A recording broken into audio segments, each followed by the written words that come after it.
What's good? Facebook, Twitter, YouTube. This episode of Artist of Fan is more or less for somebody that's a little more than a fan to me.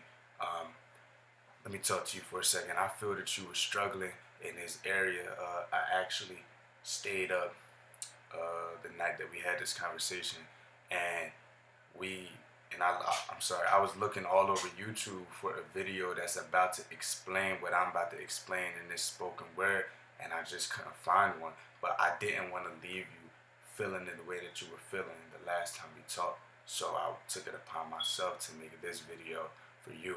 But more or less, everybody else that watches this video should be able to grow mentally and spiritually from this video. So I just hope y'all enjoy it. It goes a little like this though. Prayer. You can't take your body and be in two places at once. You can't have your left hand on the Bible, right hand on the gun. The way a confused man goes about his faith is very stingy. He doesn't treat God as his God, but he treats him as a genie. He says his prayers and swears up and down that he believes it, sings a psalm, but in 30 minutes forgets that he sings them. See, I'ma keep it real with you. I'ma let you know how it works. This is my Call of Duty. Let me give a couple perks. Prayer is powerful and it comes with instruction. It starts with faith and proper construction. Faith is not relying on your own understanding, but understanding that within your battle, God is in commanding.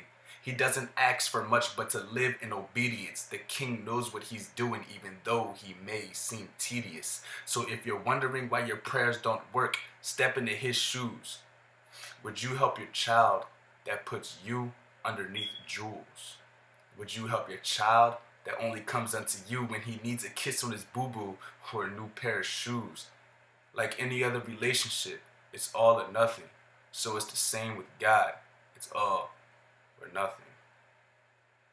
Prayer is a tool used for soldiers of God. The power of it is enormous because it comes from my God. To make it work, first you need acceptance of him.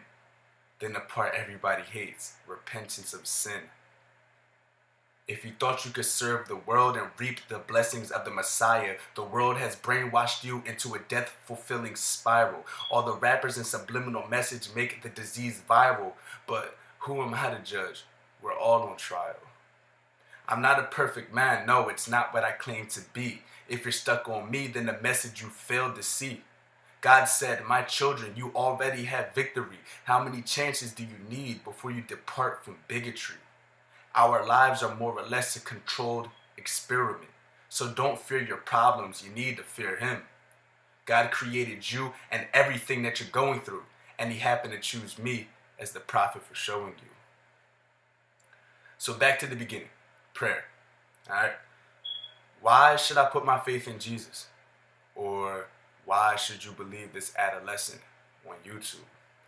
They say the definition of crazy is doing an action repeatedly and expecting a different result each time. You put your faith in yourself. I don't know your life, but I know it failed. You put your faith in your money, but pray to God it prevailed. What is money? Better yet, what is anything to its creator? Without the writer of the movie, it will never be in theaters. God knows your problems before you even mention. But you need to pray because your problems don't attract God's attention. So when you pray, have faith. Don't say, well, it can't hurt. In other words, don't ask God for rain and not prepare your dirt. It's impossible to simultaneously live in doubt and in faith. It's like going full speed, but you got your foot on the brake. You're wearing your brain out, homie. Just give it a break. You've tried everything else. Why don't you try faith? John 3:16 states that God gave his only begotten Son, that whoever shall believe in him shall not perish but have everlasting life. As a child of God, your life will be set. It will not be easier, but I promise you won't regret.